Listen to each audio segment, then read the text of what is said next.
You're about to listen to TADPOG, Tyler and Dave Play Old Games. It's a comedy video game podcast. We would like to stress that the hosts are not experts and are really just very crass commentators. Seriously, this is an explicit podcast that happens to talk about video games sometimes. So please enjoy this pretty okay podcast with Tyler and Dave.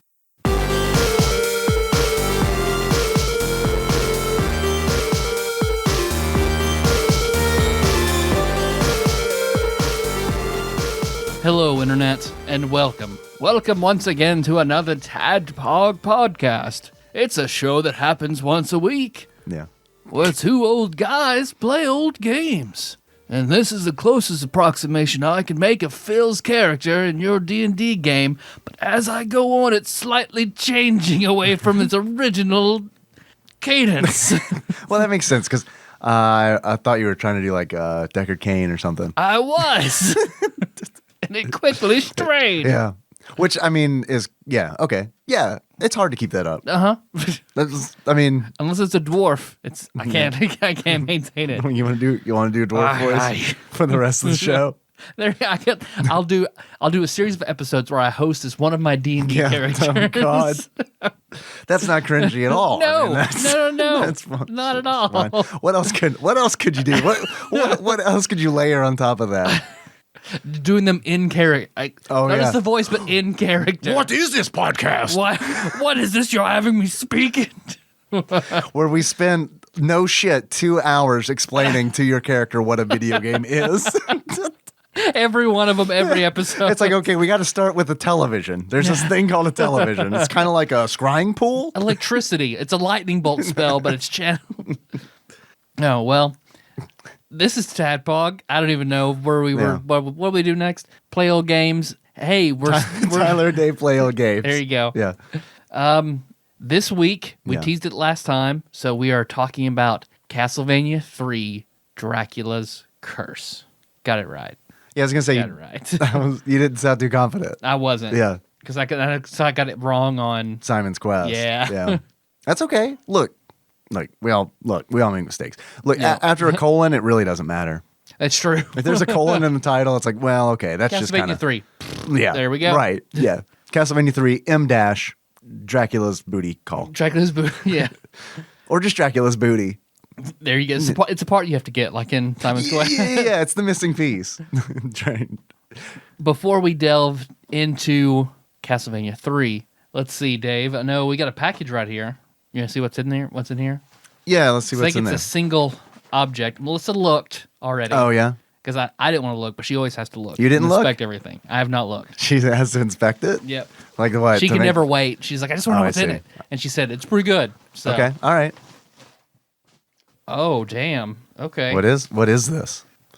Answer buzzers Answer for buzzers. quizzes. Wow. That's great. Let's open those bad. Let's Yeah. open up. Yeah. It's a set of 4. So when we go back to another great Tadpog video game quiz. I know. Yeah, we'll have them ready to go. I hope they let's see. I want to hear what they sound like. We're going to have to get batteries and everything, I'm sure. Damn it. You hear Nana's dogs? They're out and There are dogs barking in the background. I don't know if yeah, we will have to get our batteries. friends at home can hear them or not. But that is pretty awesome. So what are they? Oh, they're recordable. Check that out. You can record your own. Recordable answer buzzers. Sweet. Who sent this? I have no idea. Is there a letter or? Oh, wait. Nope. It's on this tag. Hey, Tadpog. This is from Janie. Thought you would use some recordable buzzer so you don't have to steal from Henry during quiz time. That's awesome. It's pretty sweet. I'll record his toys on these buzzers. I'll record the pig and I'll record the xylophone. Yeah, but they're 4. Man, now this is pretty perfect. Yeah, that's nice. I'm very happy with No, these are great. Thank you. That makes, man. I know we already have what we want to do for this month's Patreon, but for next month, think of some kind of quiz. We need to use those. I'm down. You know I like quizzes. That's very awesome. Thank you, Janie. Yeah, and also thank you, Janie, for helping us with our most recent Patreon video. Yes. So, yeah, she helped us edit it and publish it and all that because she's the master of all things YouTube. So thank you very much. And so we can plug Patreon because we do the one chip challenge. Yeah, we need to do that for sure. So please, it's on my list. Everyone has very much liked it. Mike has said it was worth every penny that he's ever given, and Taryn told me today a lot, commenting about the vomiting, like the faces the other people make are priceless. Yeah. So yeah, she sent me a message, pretty much saying the same thing. So if you want to see somebody throw up eating very hot stuff, please. Kicking a buck to our Patreon. Go watch that video. We've got 2 videos up now where we eat hot things and then tons of extra podcast episodes. That is true. And we got another one that's going to be coming up soon. Don't know exactly when. Yep. But soon. Soon. That's patreon.com/TADPOG. So we were talking about intros and stuff that we wanted to do. And for some reason, like I've noticed this about myself from my current job. Okay. So What have you just noticed? like have a topic. I think I am usually a pretty good judge of character in most people, but I've noticed at any time in my life, if you present me 2 people at the same time that are going to come into my life in some form or fashion, I will like either bond with one of them or be like, oh, this is one we'll be closer friends with or something like that. I am almost 100% wrong. So what you're saying is that you're not actually good at it. That you're bad at it. I'm bad. If you one at a time, 3 at a time, fine. Oh, 2 at a time. Yeah. I always think it's the wrong one. So example. Let's see. I remember back in the day whenever I met. At the same time that I met AJ, who we've talked about on the show before, I met AJ and his roommate Eric. I feel like we probably have. That must have been a really long-ass time ago. It's a long time ago. But I met them at the same time. And I was like, okay. AJ and who? Eric. And Eric. And I was like, this Eric guy, I like Eric. I think I'm going to be closer with Eric. And I started hanging out with Eric more. Dude fucking pulls a total asshole move on one of our friends, vanishes. AJ remains for several more years before AJ also disappears.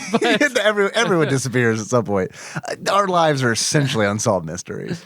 When I'm at my last job, when I met 2 different people that were going to be both of my bosses, and I was like, okay, well, I think this is the bad one, this is the good one. Nope, wrong again. Yes. At this current job, 2 people came in from our contract company to help out. I was like, okay, well, I probably need to hang out with him more. He's probably going to be able to teach me wrong. To my 2 supervisors under me, I was like, okay, this is probably the one that I can trust, that I can go to. It's going to be knowledge. No, wrong again. It's just for some reason, I'm like Tsunade in Naruto. How so? Whatever I pick just between 2 people, gigantic titties. I have the hugest, just the biggest titties. I'm modeled after. I can't remember her name either. Hitomi something. Hitomi. You know the one. Yeah, you know the Hitomi. Yeah. If not, ask Miller. Yeah. Just Tanaka. Hitomi Tanaka. There you go. Let's see. Just Google Hitomi, and she's probably going to be the one. That's what you're going to get. Yeah. I'll have a link in the show notes at tadpog.com. We got to have at least one NSFW. Yeah. Because it helps people find the site. So there we go. Yes, whenever we do link to a porn star in the show notes, it usually shows up as the top search result. Tara Reid nip slip still top of the charts. The SEO on that, we could do a whole episode on that. It would probably be our most listened episode ever. Everybody's looking for Tara Reid nip slips, dog. Yep, I think it's what no one talks about publicly, but privately, everybody's interested. Who is talking about Tara Reid's nipples privately besides you and me? Well, clearly. But we're doing a stupid Everyone podcast. we know is doing it. That was so long ago, though. That's essentially let's just do an episode on Paris Hilton sex tape. That's the same fucking era. That's the same year, probably. Yeah, Paris Hilton, Kim Kardashian sex tape. Let's do an episode on sex tapes. There's probably a video game about sex tapes. There has to be. There has to be. You're right. I don't know. Make your own sex tape. Make your Honeycam Studio. There you go. That's all right. Cam modeling. That's different. It is totally different. It is different. It is. It is different.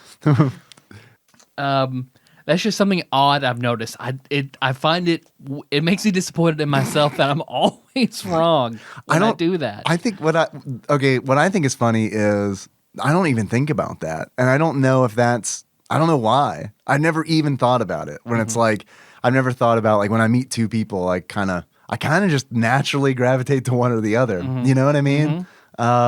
and I never really stop and think about it. Yep. It's just kind of like, oh, I don't know, just kind of, I like this person better, so I hang out with this person more.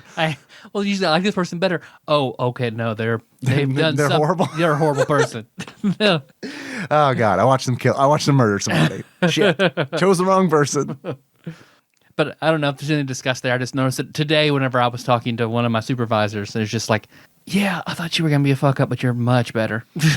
I mean, I've talked about this on the show openly, and you know this, but I didn't like you when I first met you. Mm-hmm. So, I mean, I can kind of relate. Yep. You know, I mean. And then I used your razor. It made it even Oh, worse. man, you made me so. Yeah, that was not good. I was just like, God damn it. Because it's like razors, first of all, are expensive. Mm-hmm. They still are. They're just fucking going through the roof. I mean, it's just ridiculous. You can't, I don't know. Well, there's a reason there are Dollar Shave Clubs. Yeah, so. Let's say pro tip, everybody: get a fucking get disposable razor blades. Like for fucking, you can get like a box of double edged razor blades for like $20. I've been using that same fucking box for like 5 fucking years now. Mm-hmm. And then just get you a little fucking holder to get in there, and it's like you can shave.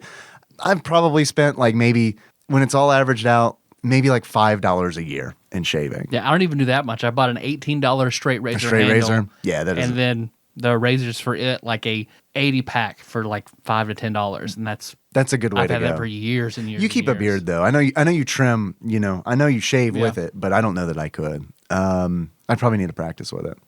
But yeah, you used my razor, and I was worried that you had AIDS, so I threw that razor away. I mean, anybody that friends with Brandon, you have to like, I might have AIDS. Yeah, well, that is true, but mainly it was like that was like one of the things I remember my dad teaching me, where it's like, don't share razor. Like I don't know why. I mean, it's I can see if you cut yourself, you've got a sharp object that you will put on your face where you might be able to cut yourself. Well, I mean, I see it. I mean, I also grew up in the 90s, so you know, I'm sure my dad was just like, all right, I got to teach him, I got to like protect this guy from AIDS. I mean, because I looked under the sink and there were 2 razor blades or two razors. Oh yeah, and you had to choose 50-50. If I get Brandon, once again, I'm good. Once again, I make the wrong choice. You're damn right. You got 2 in front of you. Well, that's okay. Now I wouldn't mind so much because I mean, I don't know. Now you're just pretty sure I don't. But I'm like 95% sure you don't have AIDS. Although now you know more about me, so you might be more uncertain. No. Actually, knowing more about you helps. It doesn't matter. Like what it doesn't matter what I learn other than the fact. Like if I learned, oh yeah, he has AIDS, then I'd be like, okay, probably not going to share a razor blade with this guy. I'm gonna stop sucking his cock then. Fine. Yeah, oh God.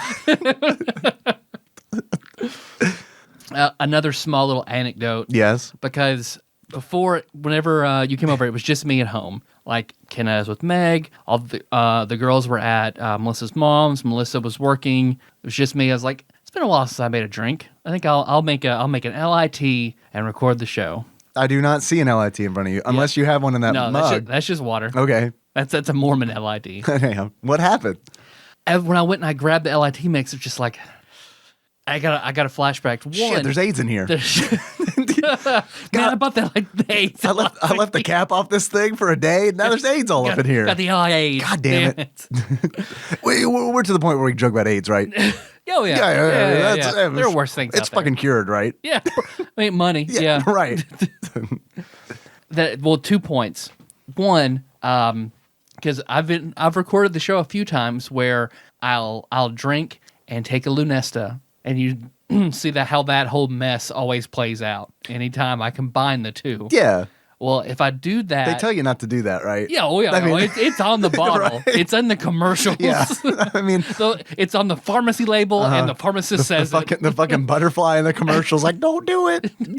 You might die in your sleep. So listeners have seen how that goes. If I drink on the show, that's what Melissa has to deal with. Like Melissa has to wrangle that beast after everybody goes home and the show is over. So I know she doesn't always appreciate it. She's like, no, drinking is fine. It's drinking plus Lunesta. Yeah. And whenever everybody leaves, you go to bed. So yeah, every time I was like, okay, well, that's fair. I don't want you to have to deal. That's the point, right? That's the point of Lunesta is to go to bed. Well, yeah, but I get that effect. It's the combo effect every week. I'm a lot to deal with. Oh, okay. You're rambunctious? Yeah. Oh, I got you. You're a handful. I say weird shit. Yeah. I do weird shit. I don't remember much of it the next day. I was going to ask, what kind of weird shit? I feel like there's a mine of stories here that you're holding out on. Probably. I don't remember. So, I just know she doesn't like it. Can we get her in here? That'll be a Patreon episode. Can we get some boots on the ground here to tell us some fucking Tyler and Lunesta horror stories?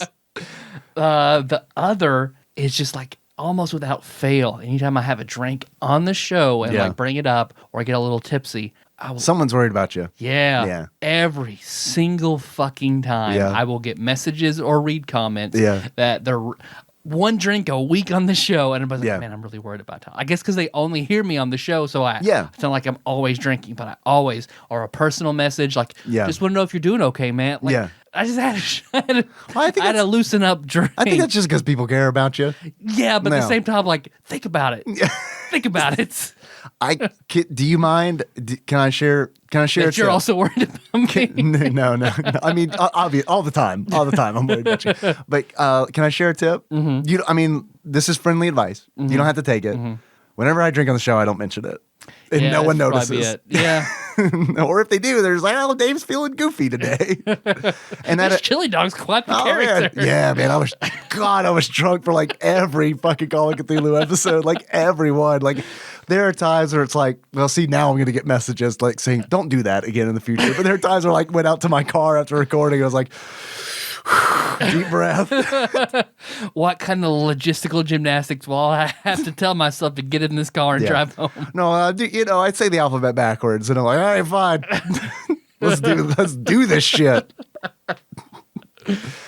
But I don't do that often. Only when I play Chili Dog and Call of Cthulhu. Yep. It's worth it. Because most of the time, if we're intentionally like drinking, we'll have Ryan on, and Ryan will want to take you home. Yeah. So. Yeah, Ryan. Actually, usually when we have Ryan on, he like says, "Oh, just drink as much as you want, man." It's weird. It's almost like I love you, Ryan, but man, I don't know. I'm getting kind of weird vibes. No, man, drink. No, just drink. Here, drink this. Have you had a Lunesta while you do this? No, it makes you better drunk. It makes you drunker, but like a safe way. I have.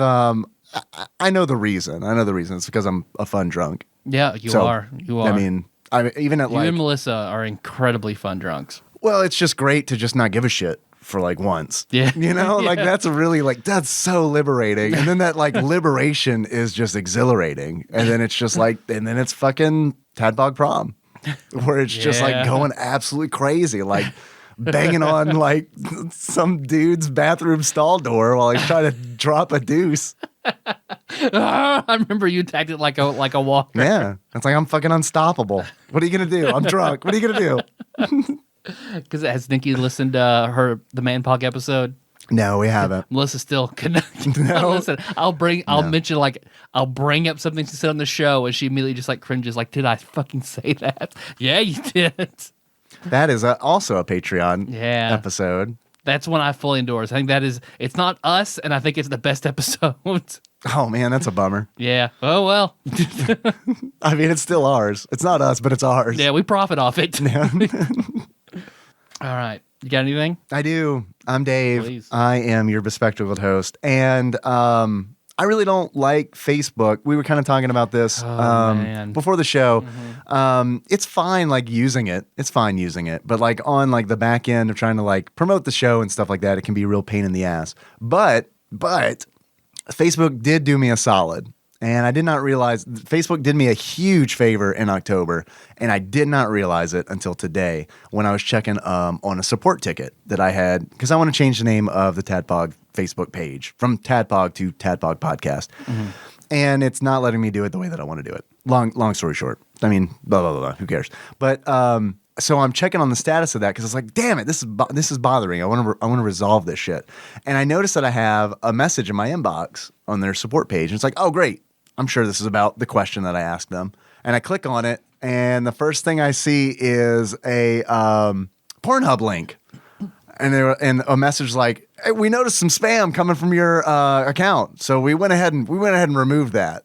What I had done apparently one night was just shared straight up porn to my my Facebook feed, like just my page.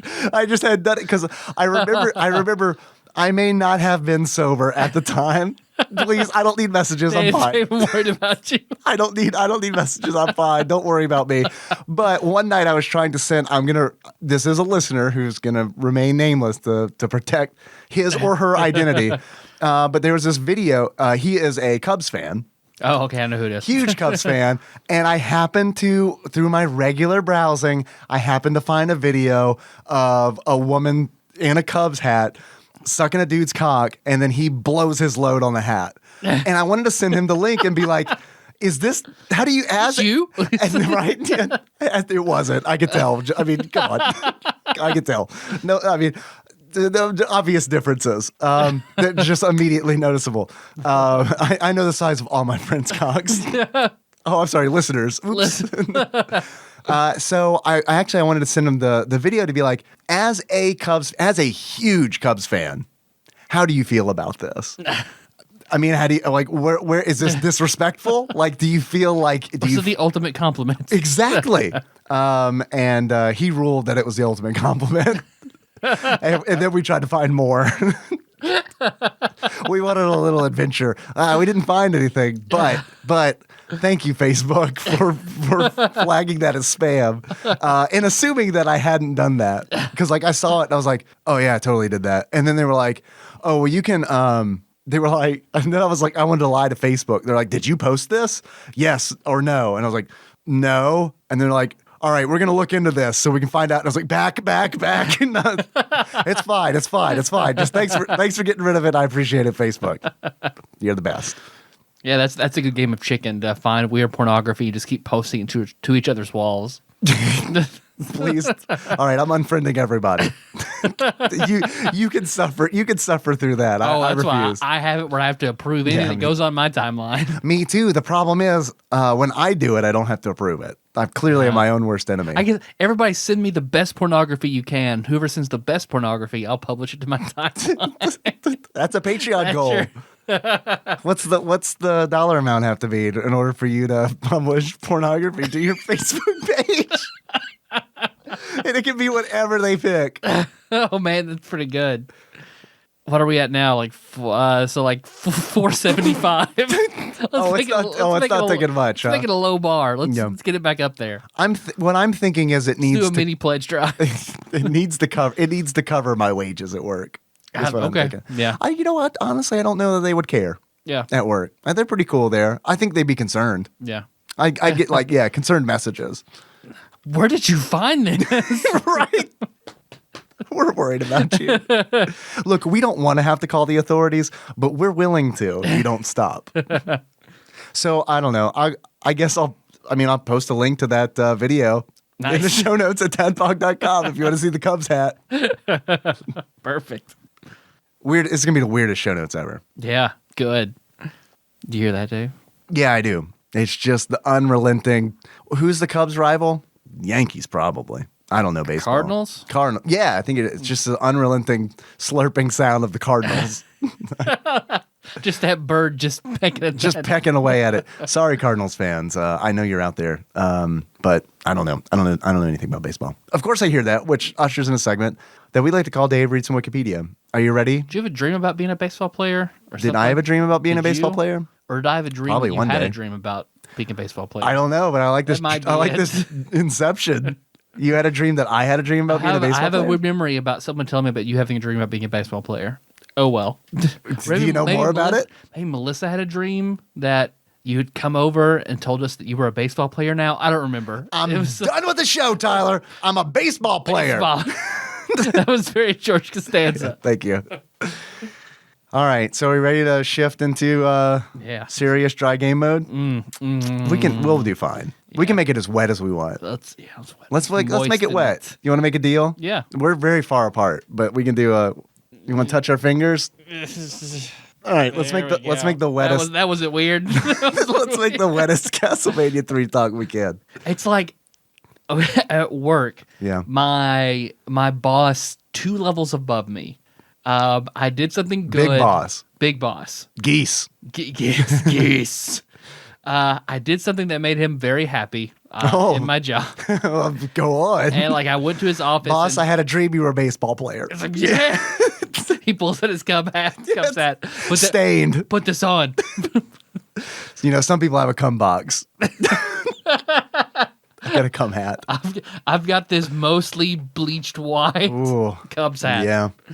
And like I go to his office and I tell him like I handled the situation, told him how I resolved it. He's like, "Oh, awesome." He gives me a high five. Whenever I high five him, he parts his fingers and interlaces them with mine and closes his hand. Why? I don't know. But it wasn't even like a full we intertwining of fingers. It was a half intertwining of fingers, and he holds it there for like a second or two, and I'm just Did he sitting give you there. Squeeze or no squeeze? Squeeze. All right. So I'm like half holding hands, boyfriend In the girlfriend air. style in the air with this much older man who is very much my boss.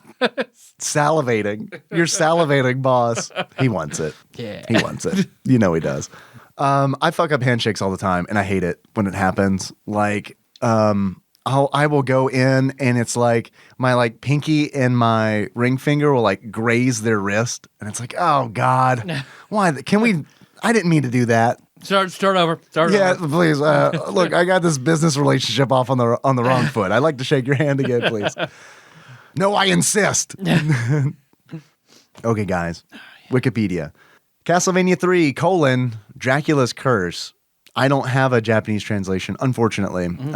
It is the third Castlevania video game produced for the Nintendo Entertainment System. Just to be clear, we haven't mentioned this yet, but this game is not on the NES Classic. We've been going through the classic games. We just wanted to do this one because A, it's been requested several times, and B, we've just played recently and talked about Castlevania and Castlevania 2. Have we played what was next on the list for the NES Classic? We had. It was supposed to be, I'm so glad you brought that up. It was supposed to be Dr. Mario. Yes. And way back on episode 114 or something it was like on that. The top 100 SNES list. We played Tetris Dr. Mario. Yep. Something like that. And so we figured, and I had forgotten we had done it, and you reminded me, and I was like, oh yeah, well I guess we shouldn't do that. So in its place, we're talking about Castlevania 2. Yeah. This game was published by Konami in 1989 in Japan, and came out in North America in 1990. The plot of Castlevania 3, Dracula's Curse, is a prequel to the original Castlevania. It's set a few centuries, I think it's technically 200 years, before the events of the original Castlevania. So we're not dealing with Simon Belmont anymore. We're dealing with Trevor C. Belmont. I do not know what the C stands for. Calhoun. Trevor Calhoun Belmont. So that's who we're playing as, but he essentially functions just like Simon. Yeah. I mean, there's really no difference. No, none. Other than name. What's a better name, Trevor or Simon? Trevor. I think Trevor is too. Yep. Okay, all right, that's settled. Never been a fan of the name Simon. Do you know anybody named Simon? Simon feels like a very British name to me. I don't personally know a Simon. And I know one Trevor. I don't even know a Trevor. I know a lot of Johns, though. Yeah, I know a lot of Johns, Joshes, and Matts. I feel like that was popular for our birth year. So John Belmont, Josh Belmont, Matt Belmont. That's hard to say. Matt Belmont. One syllable names followed by Belmont, I don't like. It's got to be Matt Belmont. Mm-hmm. Do you know all the Belmonts? I know several, but that timeline is weird. I've looked into it and it's weird. It is a weird timeline, but notoriously, I hate the Zelda timeline. Mm-hmm. And I even more hate the Mario timeline. Mm-hmm. And even more than that, hate any kind of Final Fantasy timeline. Yeah, Final Fantasies, no.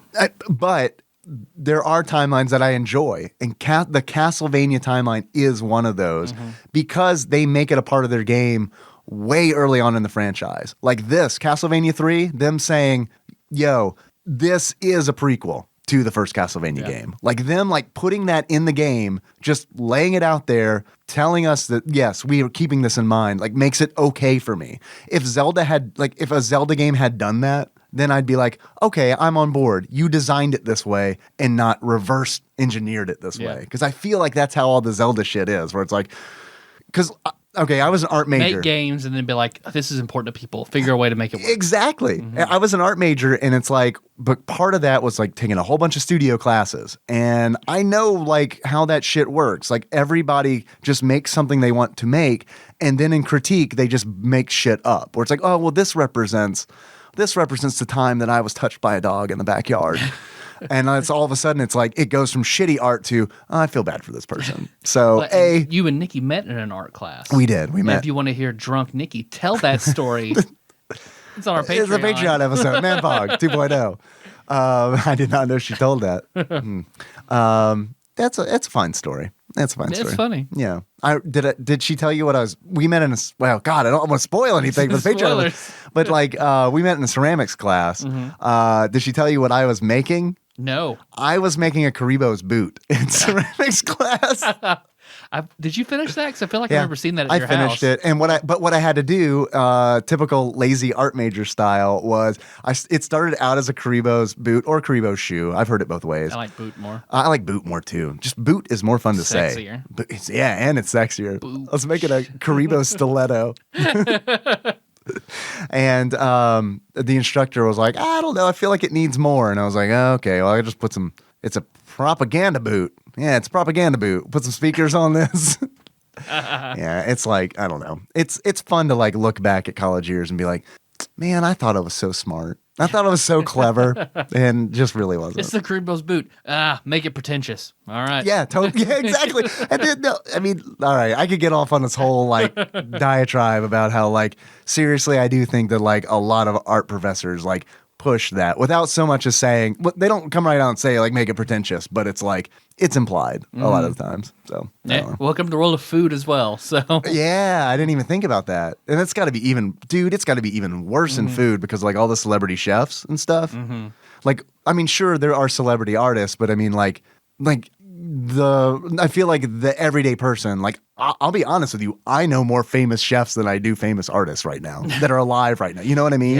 Yeah. So I can't even imagine what that must be like for you. Like Bobby, friend of the show. From King of the Hill. Oh. From King of the Hill.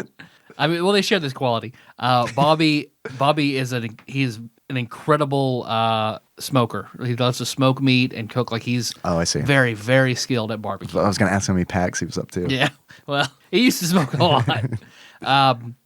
And I mean, he's brought it into work. Like he does amazing work with smoking and barbecue. And that's very popular around here too. Yeah. So he's probably a popular dude for it. Oh yeah. I mean, his redneck egg rolls that he made at work were fucking awesome. What are redneck egg rolls? These barbecue egg rolls that he made. Interesting. They're really good.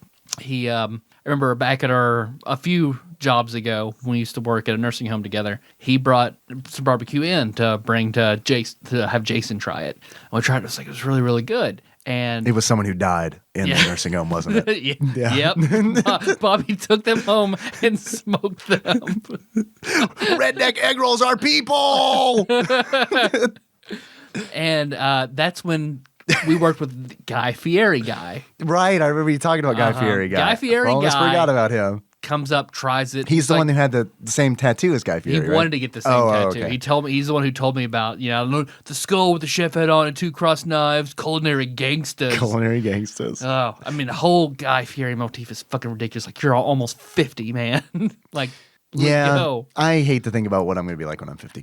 I don't plan on changing a single. I already feel ridiculous, kind of, because it's like I already dress like I'm like early 20s or something like that. I don't plan. You dress very well. I do not plan on changing that either. So it's like I'm going to be like 80 years old and I'm going to be dressing just the way I am. I'm mostly now. dressed like a hobo. That is not true. Well, right now I've got on these sweatpants that I found my last house, my Watson house. Yes. But wait, what do you mean you found? Well, my neighbor next door abandoned his house. Right. And just left. I remember that. I found these in his house and I took them home and washed them and kept them. So these are just found sweatpants I have on. I'm wearing an American flag T-shirt. My dad bought at a yard sale for like a nickel. When you point it out, it is ridiculous. But I didn't like when I was here. I wasn't just like, oh, that's weird. Tyler's wearing an American flag shirt. Yeah, if I wear it to bed, Melissa's like, just take it off. America, fuck yeah. Sorry, I took us on a weird journey, and then you rode us there. I like it. But yeah, then I dressed like a hobo, and like I realized lately my goal has been like, you know what Melissa loves, what really impresses her? When I take a shower and change into clean, non-weird clothes when she gets home. Non-weird clothes. Like if I'm not wearing this American flag t-shirt, if I have on like a black t-shirt. Yeah. It's clean and I'm clean. Yeah. She fucking loves it. You know what? I think Nikki takes that for granted. And it's a realization like, yeah, I could just do that. And she likes it. But don't do it a whole lot. Because I do think Nikki takes my cleanliness like for granted. I think I honestly, I have a secret, and that is that I did not shower today because I woke up late for work. I might just crazy? I do feel crazy. I feel like I feel like dirty. Yeah. Imagine that. But I think I might just ride this train. I think I might just see how long I can go with just not taking a shower before she says something. Ooh, that's pretty good. It'll be a long time, I good. think. I think because we're both very polite people, even with each other. So it's like, oh well, I don't know. She's more polite with me than I am with her. If she started to smell, I'd be like, you smell bad. You should shower now. I'll watch our son. You go shower. You go do that. Yeah. So back to Wikipedia. Guy Fieri guy. Oh, right. tries Whoa, the you're not done with your story. I'm sorry. He tries the barbecue and he's like, Oh, this is people. That's pretty good. This is Sue-Ann. this is old dead Sue. Oh, man.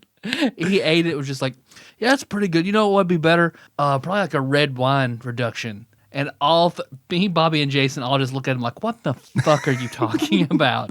And that's just the level of pretension that like is learned through like the Food Network cooking and shows things like, and yeah, stuff like they're that. just like, oh yeah, Yeah. this is no, it's fucking barbecue, man. Yeah. No. You don't need that. Yeah. So yeah. I get it. I do. I get it. Look, you're talking to the person who loves the simplest fucking foods. Like I don't like fancy foods. I just like it's a huge turnoff. Huge turnoff. I like tasty foods, but tasty foods don't necessarily have to be fancy foods. Yeah. I don't know. I mean, we had barbecue at our wedding reception. Yeah, you did. I mean, that's like straight up. That was the best. I've got an uncle who still, every time I see him, he's like, best wedding reception ever. I mean, it's like it's the first thing he tells me. He's like, I love that you guys had barbecue at your wedding. And then like my aunt's like, he hates wedding food. He hates wedding food. So your wedding. Your marriage all right? Are you gonna do another one? I could use some more barbecue. Right? You want to renew your vows?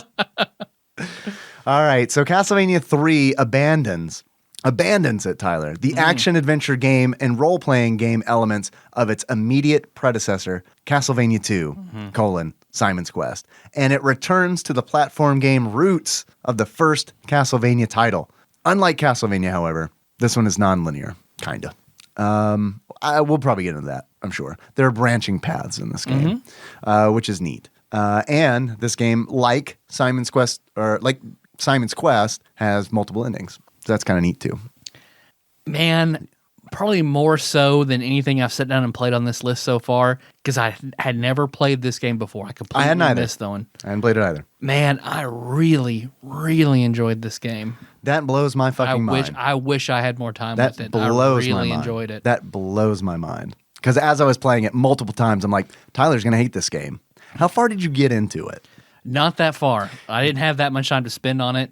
This game is super hard. It is very incredibly hard. fucking super hard. I probably got to like fifth stage, maybe.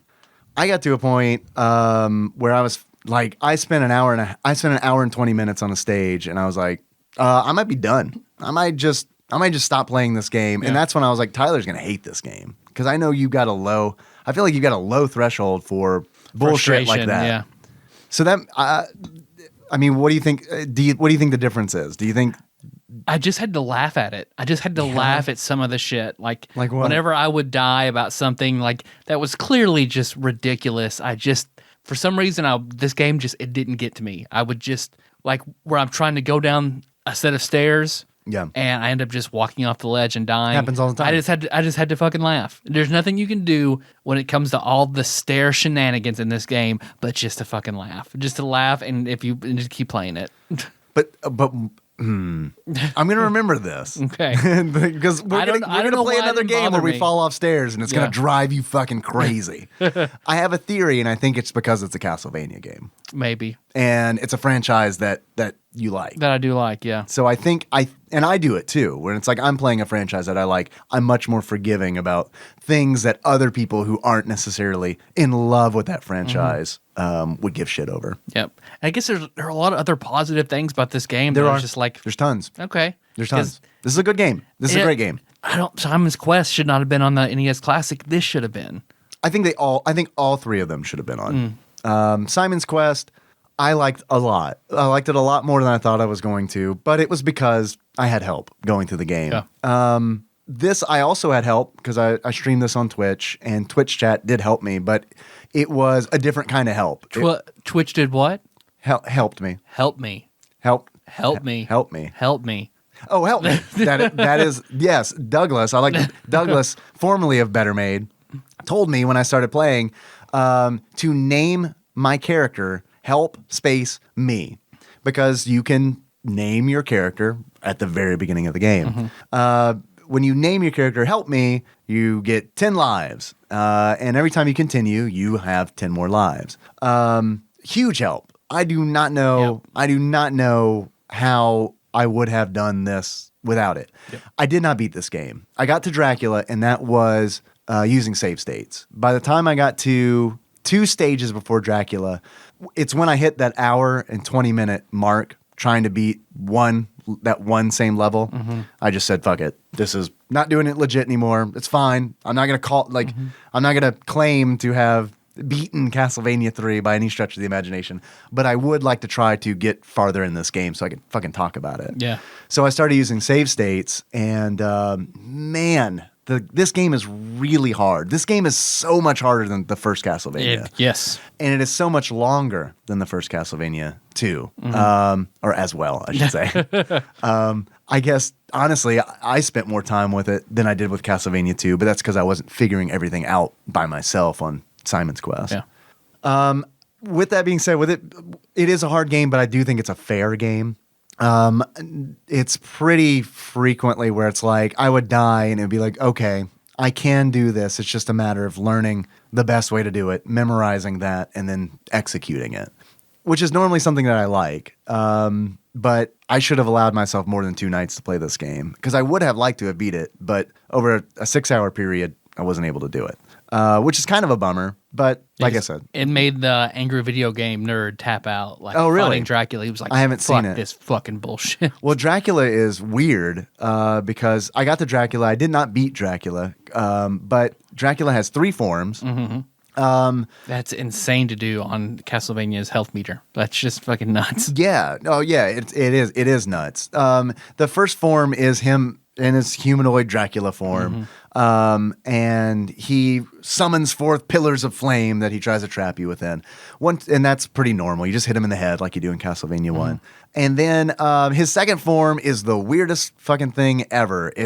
He transforms into like 5 bulbous heads that are like their skin is dripping off, and that's their main attack, is just like dripping on you.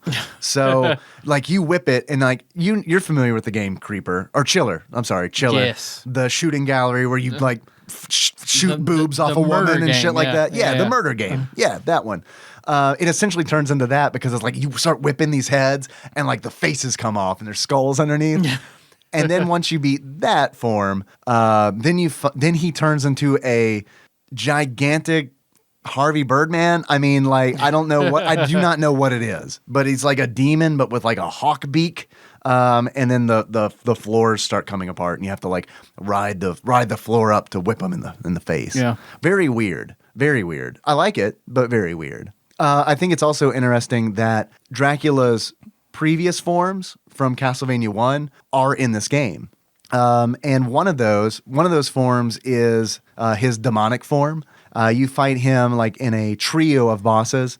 There's a stage, and this is the one I had the hardest time with. There's a boss set up. At the end of the stage, there's 3 coffins. And there's a spirit that flies into a coffin. Mummies come out. You beat the mummies. Spirit flies into the next coffin. Fucking Cyclops comes out. And it flies into another one. And then that last one is the demon, essentially, that Dracula transforms into at the end of Castlevania 1.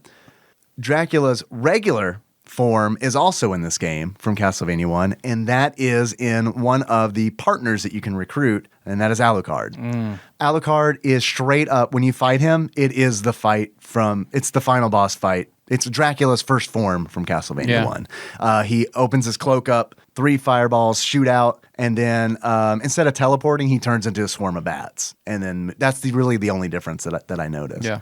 I think that's great. I think that's a wonderful callback because Alucard is Dracula's true son. Yep. So I think that's neat. And they, even just the little nuances, because I love the recruitment and alternate characters in this game. That's neat. Man, because I feel like that's ahead of its time. Even like when you beat Grant and you shake hands with him, and that is hilarious. When you recruit a fucking character, and it's like they're always a boss that you have to defeat, and then they transform into their real selves. Well, I guess Sypha's kind of an exception to that because that mirrors the anime. Yeah, totally. In that, like, you have to defeat a Cyclops in order to save her. Right, 'cause she's a Same statue. thing in the show. Yep. Yeah, there's all those statues in the background, which is really cool. But when you recruit a partner, it is hilarious because it's just like they up to one another like they're about to play a tennis match, and they're shaking over the net, and it's like just shaking their hand. They shake their hands for so long. I don't know what the deal is, but it's kind of funny in a gothic horror setting. Yep. And I just think, man, I remember before I played this, Cockmaster Shake was the one who told me about it. And I was just like, really? About the game? You can do that in a Castlevania game, like recruiting and finding I see. alternate characters and being able to play as them and all that. Yeah. And I was like, that sounds fucking awesome. And I get to it, and yeah, it's awesome in that, like, it almost reminds me of, what is that Mario mod where you play through Super Mario as different Nintendo characters using their movesets in that level. So you're Mega Man or Simon Belmont or Kid Icarus, and it's fun to experience a different rule set. And all these characters are including Trevor, they're all very different. Yeah, they behaved way differently. So I feel like it adds a ton of replay value and an interesting twist to what is otherwise, like, I think by the time you get to Castlevania 3, you're kind of tired of playing a Belmont. So mixing it up a little bit is cool. Wasn't. Yeah. I wasn't. But I mean, I like how the Belmonts play. I know, like, I mean, you still want to be Trevor on like bosses and shit. I feel like Trevor's could take the most hits. So Yeah. I feel like he's the most effective when you're fighting bosses. But they've all got their advantages. Grant is kind of like a hunchback monk. I think that's like probably the best. Like, and by monk I mean like a martial artist. Yeah. Like he looks like a sword and fist kind of guy. And his big thing is that he can climb walls and ceilings. he's got a good jump, and he can change direction. He can change directions midair in his jump, and that's wonderful because that's something that like it's also kind of cool because I feel like that's always been like a criticism of like Castlevania in Castlevania 2, where it's like you got to make a decision to jump, and once you make that decision, it just fucking you got to let it play out. Grant kind of turns that on his head because it's like, well, actually, no, you don't, because you can jump, and then if you decide, hey, I fucked up, you can back out of it midair. He also doesn't have the whole like delay in his attack that a Belmont does with the whip, you know? Because there is a delay when you hit attack with the whip. It takes like a second for the whip to actually There's hit. a section where I had to fight these giant owls swooping out of the woods. Yeah. And it's just like, that was such a fucking nightmare. I ended up just like powering through, just run. Like, Yeah. there's no way. Yeah. No, I think that's a good strategy for a lot of the game. It's just to not worry about killing shit and just move from left to right any way that you can. But Grant's big drawback is he's got this shitty little knife. Yep. Which is why I never used them, because it's like I used Trevor for like almost the entire game. And it is just because the range on his whip when it's fully upgraded on Vampire Killer is great. Yep. I can't give that up. I'm so used to, like, to me, that is how you play a Castlevania game. That's how I play it. I want to play from far away. I want that reach weapon. I don't want to be up in some fucking monster's face because the closer I am to a monster, the closer I am to having another one spawn on me. Yeah. And it's like, because it's like every time you move to the right, it's like, oh, here comes another monster off the edge of the screen. So. And then Sypha, or Sypha, I don't really honestly know how to pronounce her name. How it was. But she is a mage, and actually she is introduced to you as a man. But at the end, if you finish the game with her as your partner, it is revealed that she is a comely young woman. Yes, sexist. You didn't know, did you? Mm-mm. Got you with Samus, got you with Sypha. I know. I know, right? So she's a mage, and if you beat the game in under 10 minutes, she appears in a bikini at the end. That is true. It's confirmed. She has like ice spells. She has elemental spells, essentially ice and fire and stuff like that. And they function essentially as her secondary weapons, where it's like Trevor's secondary weapons are traditional Castlevania fare, axes that you throw up in the air, knives that you throw directly in front of you, that kind of stuff. Fire bombs, aka holy water. But instead, she gets spells, which is really cool. So, like, when you destroy a sconce that would normally drop a dagger, instead it drops a spell book, which allows her to cast a spell. And most of the time, they're pretty fucking powerful. They are powerful. They are powerful. And I feel like if you're good with her and you know the bosses really well, she's a really good one to pull out. Because I read that, like, she's the hard mode. Yeah, because, I believe it. Super powerful spells, she can't take many hits. No. She can't take many hits at all. Her non-magic attack is shit. Well, yeah, because she's got this shitty little staff, Yeah. which essentially has like the range of Grant's stupid, shitty little dagger. One thing that I noticed about this game, you talking about her not being able to take many hits, is how the hits scale in the game. On the second to last stage, like the stage before the Dracula fight, I'm getting hit by skeletons and they're taking a quarter of my life away. So it's like I get hit 4 times. Done. Yep. I got to start over. So it's kind of a weird shift where it's like the design decision was made to make the same enemies tougher instead of using new enemies later on. I think that's a little lazy. Yeah. Because it's also alarming when a skeleton is hitting you for 25% of your life. When earlier on in the game it's 2 pips or whatever. Yeah. I didn't get to play much as Alucard because and this ties in with what you said about the replayability of the game. Like, because I chose the branching path to get Sypha, I missed the branching path to get Alucard. Yep, I missed Grant as well because I was like, Clock Tower, fuck that. I know how bad Clock Tower levels are in Castlevania. Right, yeah, exactly. Yeah, totally. So I think that is interesting, and I do really like that about the game. I like that. I mean, I want to go through and play this game again because I want to get Alucard. Mainly because I love Symphony of the Night. So I mean, that's like there's a real tie there where it's like, yeah, I want to play as Alucard. Of course I do. So because he has his regular attack is a long range, like the 3 fireballs. Not super powerful, but it's super long range. Right. Yeah. And then his big ability, like, he's the cheat character in that you can turn into a bat and avoid a lot of shit like that. Like a lot of shit. Yeah. Yeah. There's a lot of platforming where there are several platforming stages where you have to like go up a tower while shit is being fired at you. And it's like, I didn't have Alucard, but I knew what he could do. I knew he could turn into a bat. And it's like, I'm thinking, fuck, I wish I could turn into a bat right now. And just like ignore all of this shit. Because, oh man, I've lost train of thought, mid-thought. Oh well. Alucard. Dracula backwards. Yeah. Spoilers. Boom. Mind blown.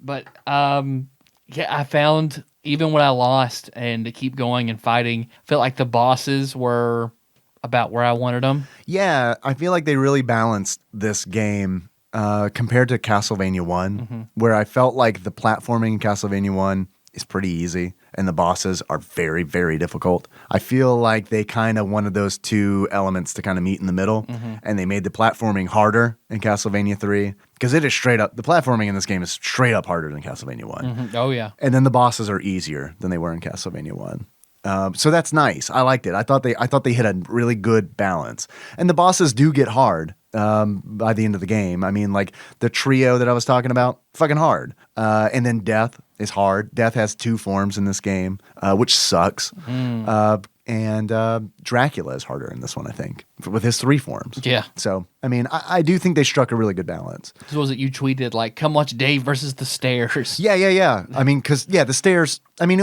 we've even talked about this on, like, Super Castlevania 4, I think, where it's like the biggest enemy in a Castlevania game are the Stairs. Because they fucking suck. I feel like even more so in this game than any other Castlevania I've played. It's ridiculous. Yeah, because there's so many stairs in this one. Like, I mean, there's everywhere, which makes sense. You would think there would be a lot of stairs. Very unforgiving. They're very unforgiving. I mean, I had a lot of trouble like jumping and attacking at the same time. Like I had to very clearly release one button and time it perfectly to hit the other button. Like I couldn't be holding one down and hit the other. Like it was more difficult than I remember it being. It's demanding. Yeah. I do. I feel like this game is demanding. And man, I after Castlevania 1 and Castlevania 2, I expected an easier game, and this is not an easy game. Yeah. It's very difficult. But I mean, still, like I didn't expect to enjoy it as much as I did, but I really did. I thought you were going to absolutely hate it. Yeah. Seriously, like 100%. I thought we were going to walk into a real cloud of negativity kind of situation here. Nope. I think this is one of the best NES games. And the music, fuck, man. Yeah, I like They the music. fucking Music's nailed really it. I good. feel like they nailed it hard with this one. Yeah. All the themes and the changing and the appropriate tones, like Yeah. It's okay. I fucking love it. I liked it. I mean, I would even go so far as to say that I loved it. It's very good. But I do think that the music in Castlevania 2 is better. Better. Yeah. I mean, because that's got Bloody Tears, which is like, that is straight up, that is Castlevania for me, is that song. And I think the music in Castlevania 1 is also really good. So, I don't know. This is on par, for sure, with Castlevania 1. What I originally had planned for this episode, because Melissa and I were out in Paducah one night, because there's our mall area, and there's like a Books A Million and an Office Depot. Sure. And beside that is a Dollar PetSmart. Tree. Don't forget PetSmart. Very important. We're driving by.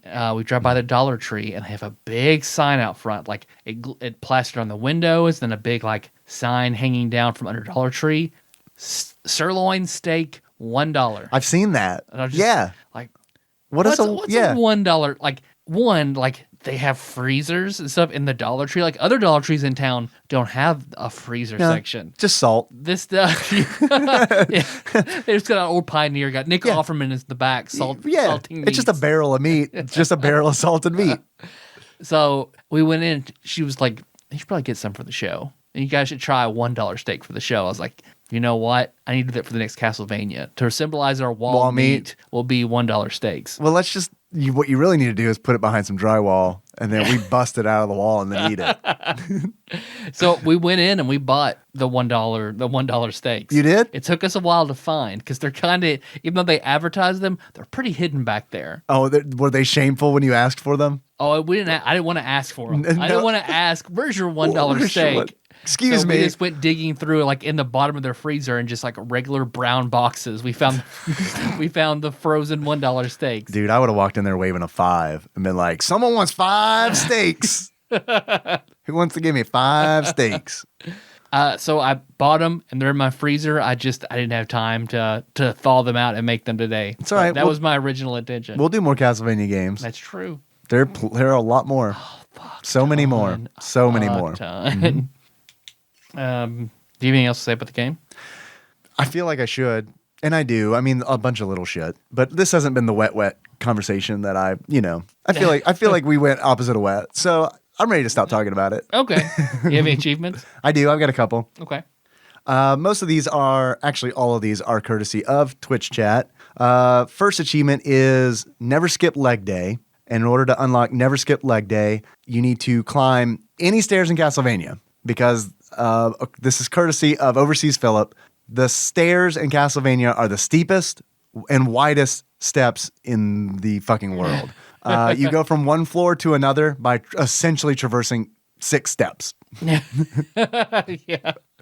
Which, from a game perspective, I'm okay with, because it's like anytime I'm on stairs in a Castlevania game, it's like, God, get me off these fucking stairs. Yeah, you don't want every part of Castlevania being like Setzer climbing down the stairs to find the Falcon. Sure. Oh, that actually, here's what I love about achievements. They sometimes remind me about something I haven't talked about yet, about the game. Okay, up until this point, in the Castlevania series, in the franchise, my most hated enemy, Medusa heads. Yeah. Until now, Castlevania 3 has shown me something that is a Medusa head, but just a lot taller. Did you run across the fucking ghost knights? No. They move kind of like Medusa heads. They go at that, I don't know what you call that, parabola? Is that a thing? Yeah. Sine wave? I don't know. Yeah. They fucking move like a wave. And unlike the Medusa head, which is constant, what happens is the ghost goes on the third rise, just keeps on going. Just keeps on going. So it's like, if you don't notice one come on the screen immediately, I'm like, how many times has he dipped? When is he coming up? Also, a Medusa head is probably, I don't know exactly how many pixels tall it is, but let's just say 10. A Medusa head's a 10 pixel square. Night Ghost is like 40 pixels tall.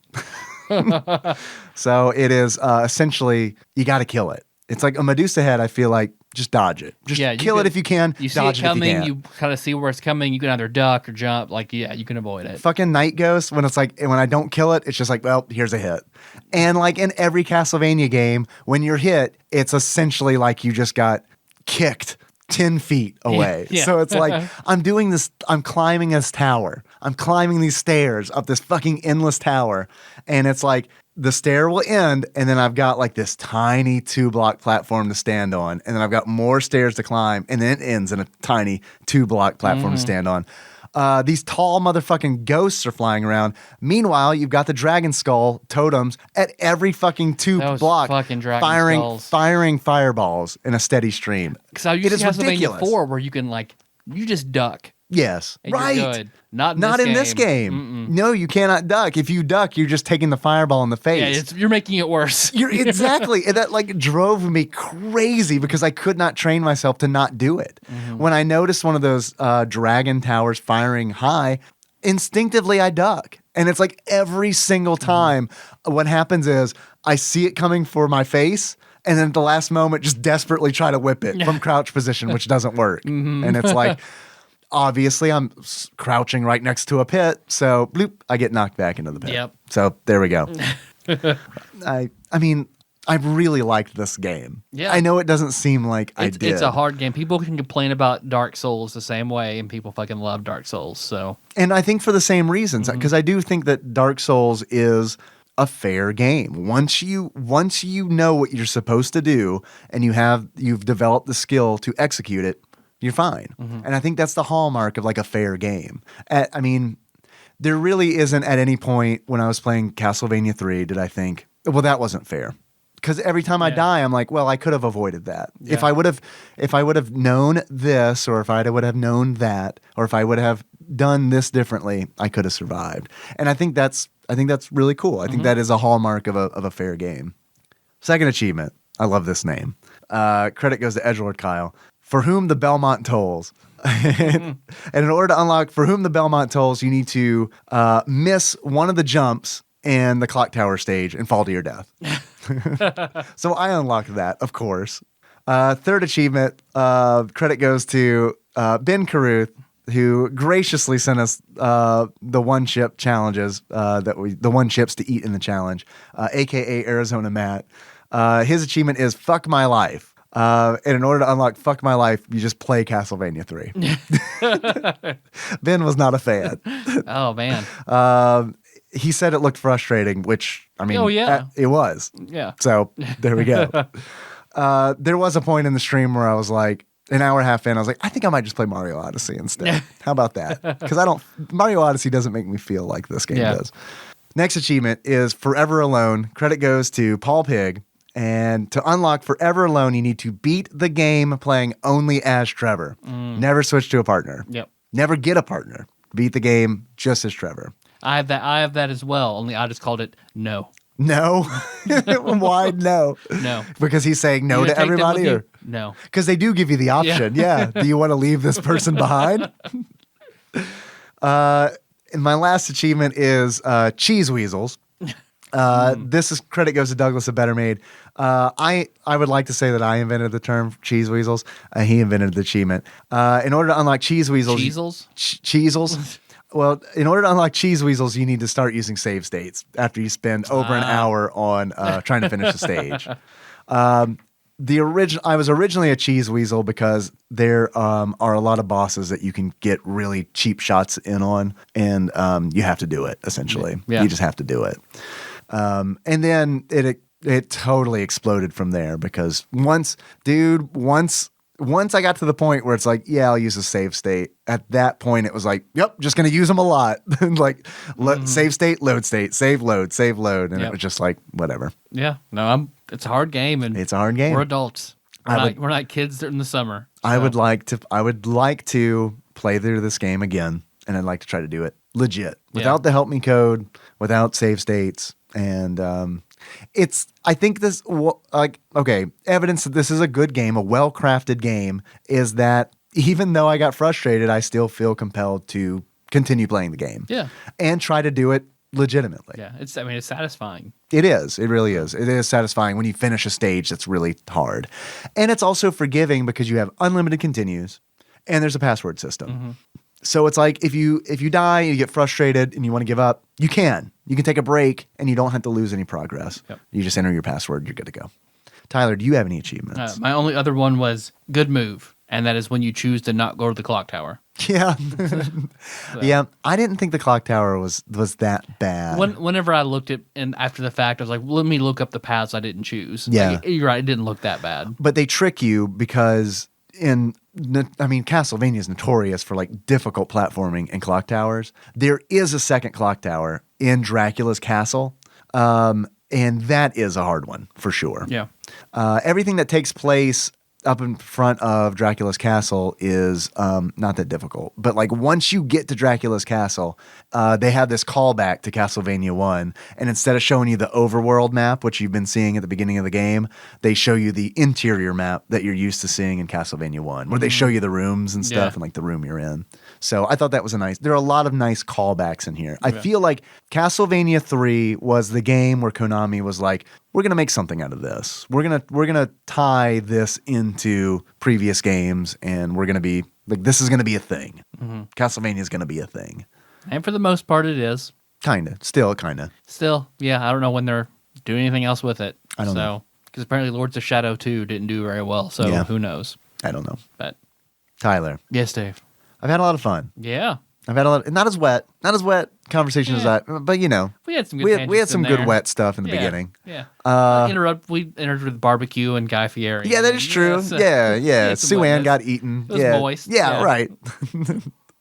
I have a couple questions. It was damp. We had a damp time. You don't like using the word moist. We weren't wet. It just was damp. Right. Do you need to check the Or barometric dry. pressure? I have actually a shitload of questions to ask you before we close it out.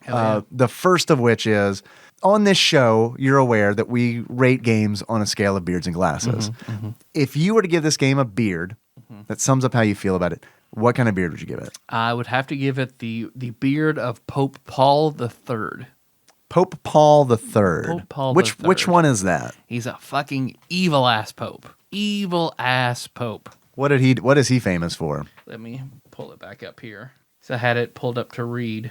Because I did a breakdown. I was like, what would be a good beard for this that makes sense? Like, okay, well, it's gothic and it's got both good and bad elements. Let's look up some evil popes. Yeah, evil popes. How many pulled up when you Google searched evil? Like when you were typing evil in, there's like what's one of the suggested search terms pope?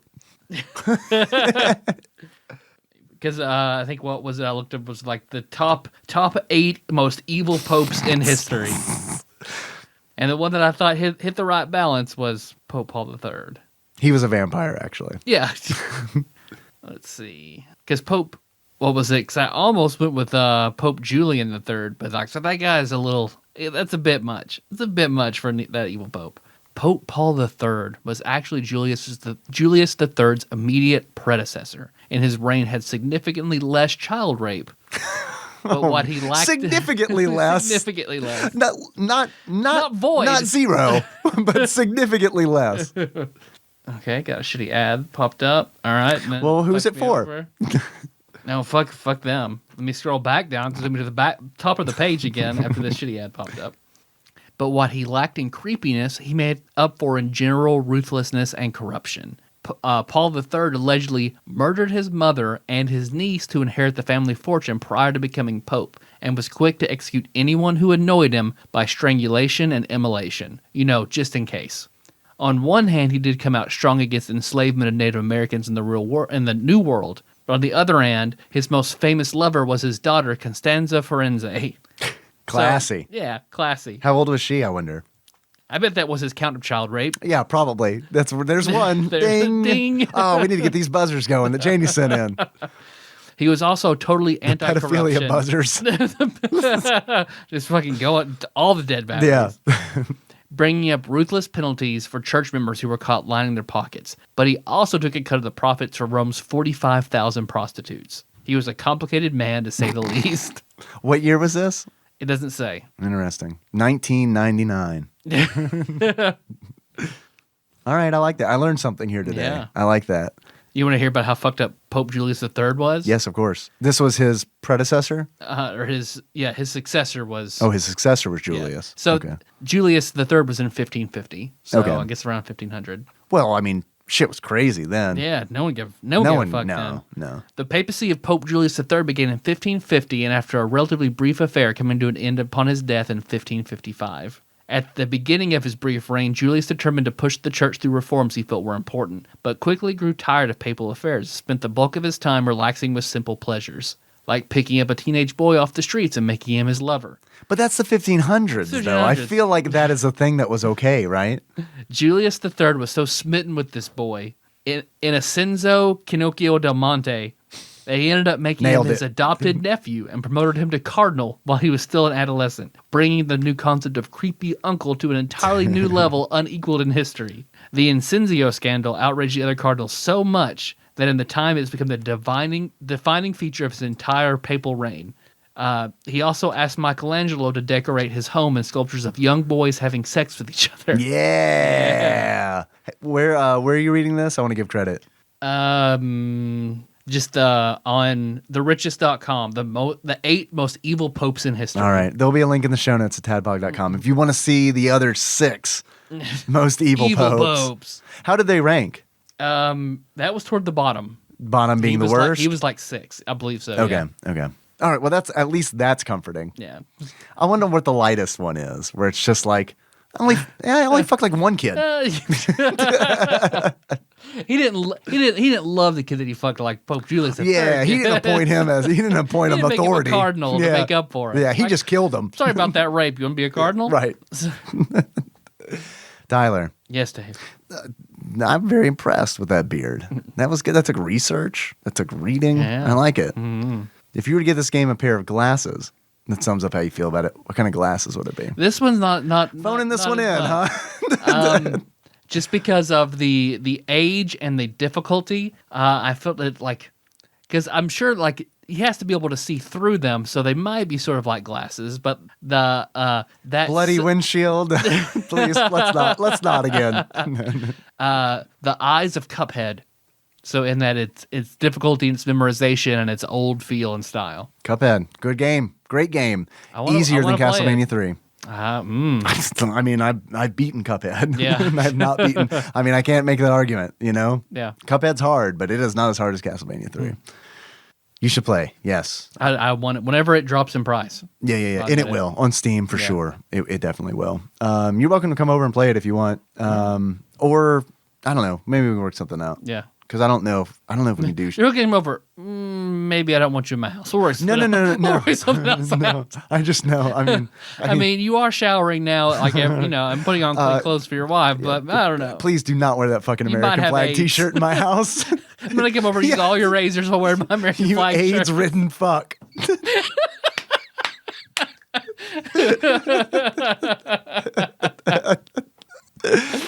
For all you know, you could be wearing AIDS sweatpants, man. That's our new shirt with the American flag. It says underneath, you AIDS-ridden fuck. Let us know if you'd buy that shirt. Tyler. Yes, Dave. I've got a question for you. Mm-hmm. If you were to buy this game on Amazon, how much do you think you'd pay for it? $18.50. That's a good guess. That's a damn good guess. Yeah. Actual retail value of Castlevania 3 used for the NES at the time of this recording on Amazon is $29.99. So I figured there were less copies than 1 and 2 out there. Yeah. So. I don't know that it's. I mean, if you're a collector, I'd say it's worth $30. Yeah. It's Amazon though. You could find it somewhere cheaper. A lot cheaper. That price somewhere. Yeah, totally. I have 10 more questions for you. Yes. If you're interested in taking a quiz. I am. I don't know how we're doing on time, but yeah, I know you can tap that buzzer all you want, but we don't have any batteries yet. Oh, we'll make time. It's fine. Okay, so the subtitle of this game, of course, is Dracula's Curse. So I felt like I had 2 clear options. I could either make a Dracula quiz or a curse quiz. I decided to make a curse quiz. So, Tyler, I present to you the curse quiz. This is going to be tough. The reason I went with the curse quiz is because I could only come up with 2 answers on a Dracula quiz. One was the song Dragula, and the other was Blackula. So I would have had to come up with 8 more. Dragula. Curses, though. Oh, no. Actually, curses was a much harder quiz to put together. Tyler, first statement. This fictional character puts a curse on both the Montague and Capulet families. Damn. I don't know. He curses both their houses before he dies. Tybalt? I don't know. Mercutio. Who, I don't know the name of the actor from Romeo plus Juliet, but he, played Walt's dad in Lost. What was his name? Oh, shit. I don't even Michael? Was it Michael? That might have been. The character's name. I think it was Michael. Yeah. Oh, I don't know the actor's name. I did at one point because I remember the moment of realization that Nikki and I had when we she caught it. Like we were in the middle of an episode and it was like a real tense moment. It's like when spoilers upcoming for Lost, where it's like Walt's like on the boat or whatever. My boy. Yeah. It's it's that scene. Like it's very tense, it's very dramatic, and Nikki looks over at me and goes, "He's Mercutio." And I was like, "What? Oh, damn, he is Mercutio." I also don't know how to say Mercutio. Statement 2. It is rumored, tying it back to an earlier story. It is rumored that this curse kept the Chicago Cubs from winning a World Series between the years of 1908 and 2016. Kept the Cubs. I think it was the curse of Babe Ruth that kept the Red Sox from winning. Very good. That's the curse of the Bambino. Yeah. Other than that, I don't know. It is the curse of the Billy Goat. Are you familiar with this story? No, I'm not. I'm paraphrasing, and I have not fact-checked this, but a man was refused they refused him into the where do you play baseball? Would that be a stadium? Yep. Okay. Because they would not allow him to bring his goat in. Into Wrigley Field, I think that's is that? Okay, play. So there we go. Very good. Question 3. Statement 3, Tyler. Perhaps the most famous curse of them all claimed over 20 lives and involved the burial place of this 19-year-old king. King Tut's curse? Yes. Yeah. King Tut. Statement 4. We'll see. I think you'll be able to get this. So I'm going to make it vague. Very vague. Three words. Famous video game curse. 4 words. Dracula's curse. All right. We'll boil it down. Sports. Famous sports video game curse. Whoever is on the cover of a sports game gets injured. Yes, the Madden curse. Okay. Yes, the Madden curse. Notoriously, whoever is featured on Madden NFL the next season either gets injured or underperforms or is arrested. Statement 5. The Smithsonian now owns this precious stone after it was blamed for 2 beheadings, poverty, 2 fatal car accidents, 1 suicide, infidelity, and a house fire. No clue. The Hope Diamond. I was going to say that. You should have said it. You got nothing to lose. I was never heard it was cursed. I hadn't either. So this is a very hard quiz. Yeah. Like in the vein of Castlevania 3, this is a very tough quiz. Yeah, I should guess. You're right. I have nothing to lose. Nothing to lose. Nothing. Statement 6. I'm sorry in advance. When a D&D character dons this robe, everything seems fine until they enter combat, whereupon unseen rats begin gnawing on the character's body, rendering them useless in combat. Robe of Bones? Very close. Robe of Vermin. D&D cursed items suck. Oh, God, yes. Because once you don them, they're on you. Yeah, like I would very rarely use them because they're so bad. Cannot take them off unless a remove curse essentially is cast. Very limited options, or if you finish a quest or something. And even then, like the remove curse has to be like powerful enough. Yes. So yeah, it's nasty. Cursed items are nasty. They're really bad. Statement 7. A series of supposedly related misfortunes have plagued creative people involved in adaptations of this fictional character, in specifically in movies. Anyone who has... It's a famous pop culture curse that revolves around this comic book character. that it can't translate to screen well? No, it's usually like physical trauma or suicide or murder, stuff like that. The Crow? Hey, The Crow's a really good answer, but this is the Goes to the Spider-Man Broadway Spider-Man musical because like all the Spider-Men kept down. Very nice. That is also a curse related to a comic book character. So yes, definitely that. I was actually looking for the Superman curse, but we'll definitely give it to you for Spider-Man curse because that is very true. But I mean, look at everybody who has been involved in Superman hasn't ended well. Like I can't remember if it's Christopher Reeves or Reeve. I think it's Reeves. But obviously we know what happened to him. And George Reeve, who played the original Superman, died under, I mean, some say mysterious circumstances, but I think it's mostly ruled suicide. Yeah. Yeah. And Brendan Routh just made the movie up just bomb. So you just can't stop fucking popes. neither can Kevin Spacey. So. Oh God. 'Cause he was Lex Luthor in that one. Oh man. Shit. Statement 8, Tyler. In the story of Sleeping Beauty, this character places a curse on Princess Aurora to die on her 16th birthday. Maleficent. Maleficent. Correct. Very good.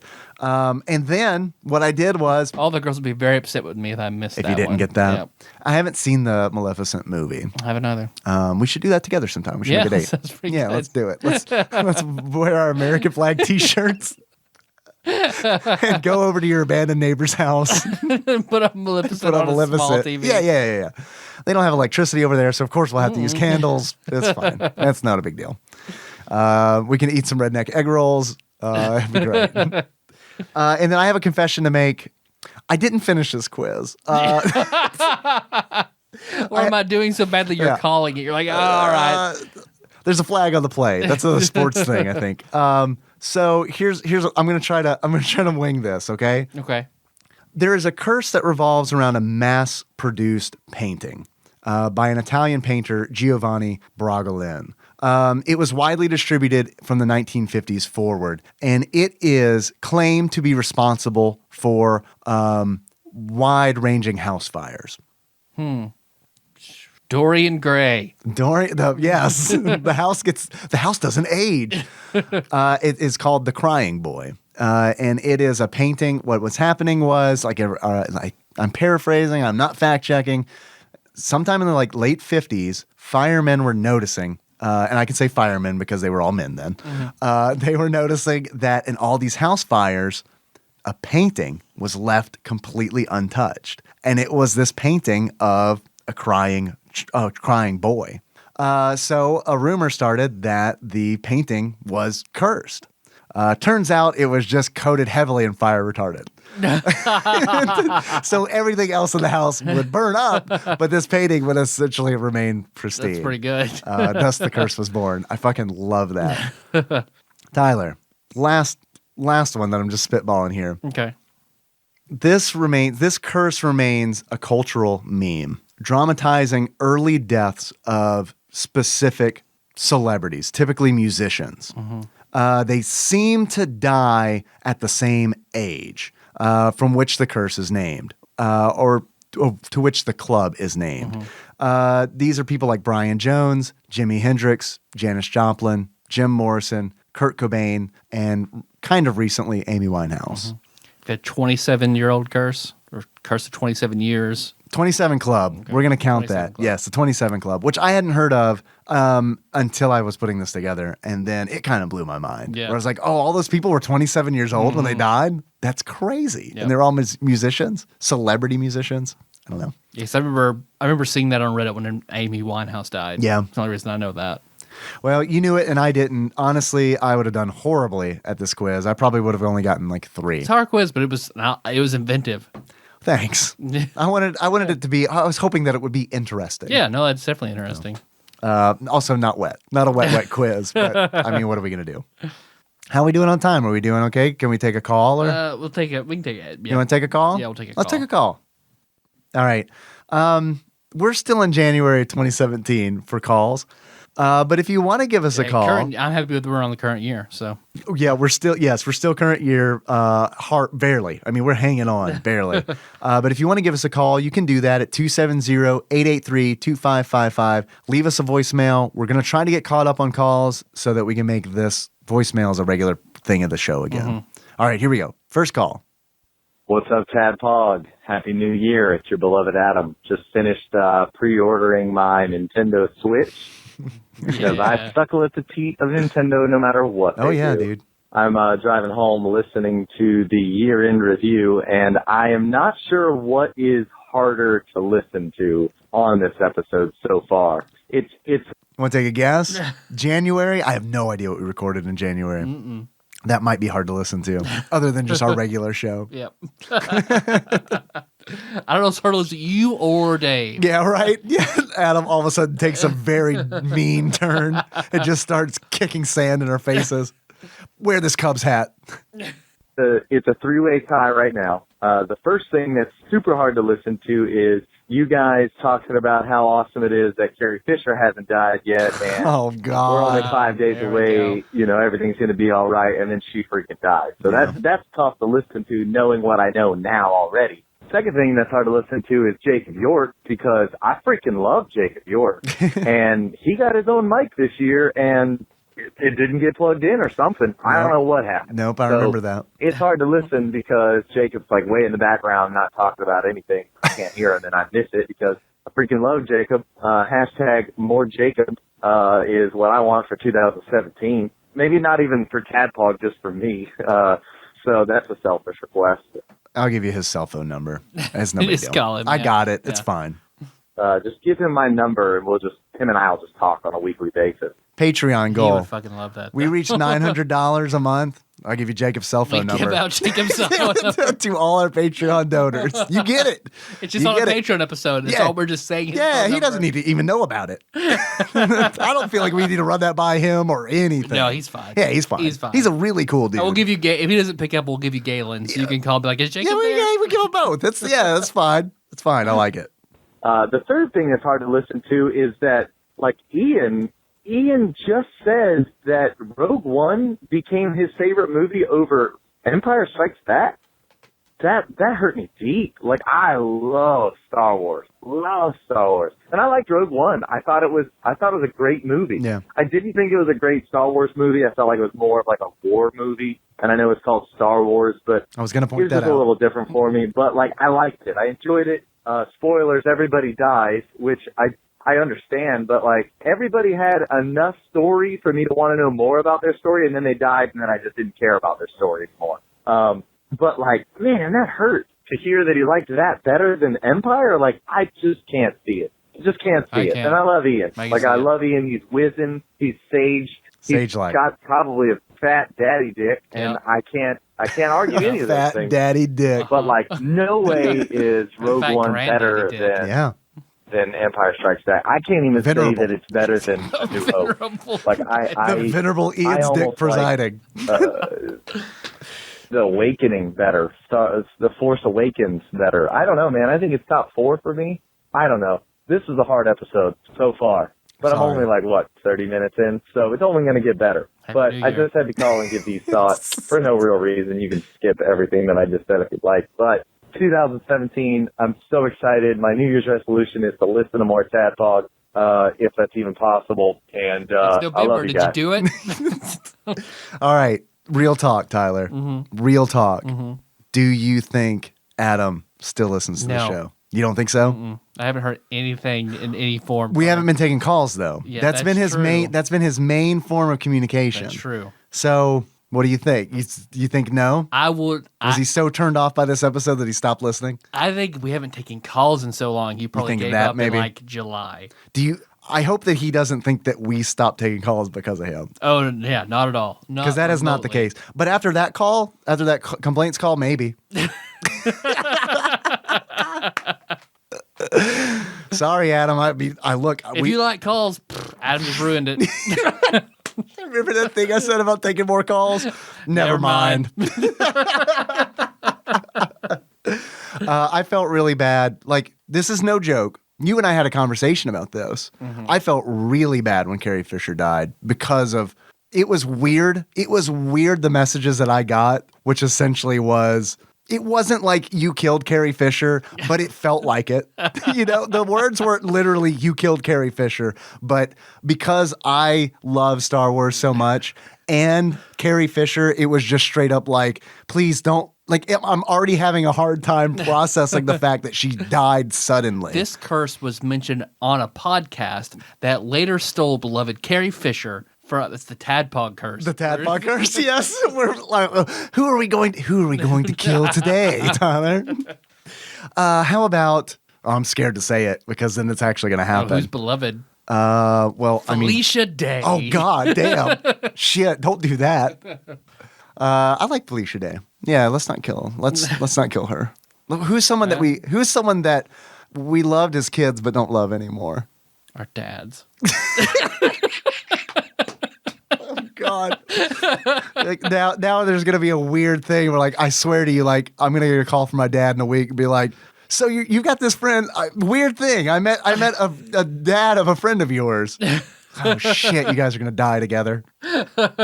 In a lover's embrace. Like the president and vice president, we can't let our dads drive the same the same vehicle. I also felt really bad. Yes, well, I fucked up Jacob's mic. So that sucked. And what was the third thing? Oh, Rogue One. Okay, I can't speak for Ian, but here's what I'll say.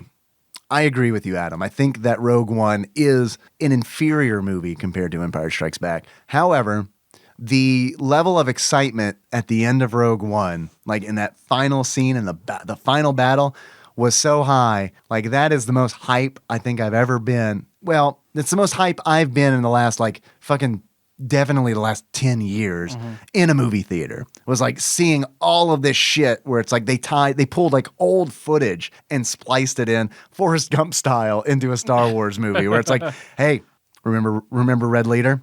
He's in this movie. This guy, the actor's probably dead, but he's in the movie. And it's just like, oh, my mind is being blown.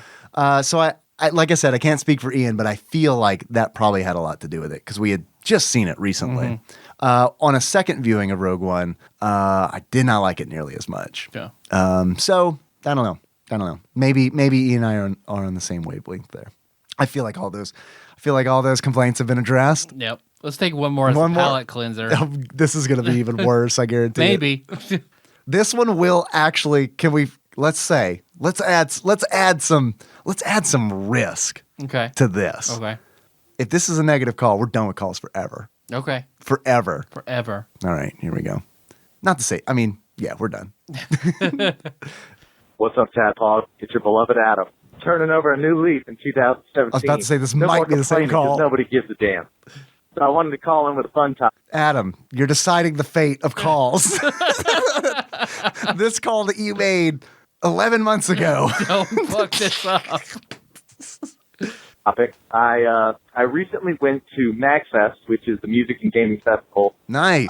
It's in Maryland area at the Gaylord Convention Center, and it's about a 4-day conference with video games, pinballs, arcade. Yeah. All the fixes. I've always wanted to go. I'm a huge Nintendo fan. I've got over 400 NES games. I probably have 1,000 video games that are Nintendo based before the Wii U come out. So I've got a lot of Nintendo stuff. Like I really enjoy it, and really wanted the NES Classic when it came out. Not because I need it, because I have all the games and I have 5 NES systems at my house, but just because it was cute and it's licensed. So I just thought it'd be a fun thing to have. You're a collector, and I get it. I didn't get one. Like, it was impossible. And when we were at MagFest, a buddy of mine brought his to sell or trade in the vendor room because one of the vendors had one for sale for $200. So my buddy. I hope this story ends with his friend trading an NES Classic for someone to suck his dick in a Cubs hat. I hope this all comes full circle. I hope that that video I saw was actually beloved Adam's friend. Adam's right off frame. Right? Yeah, he's just watching.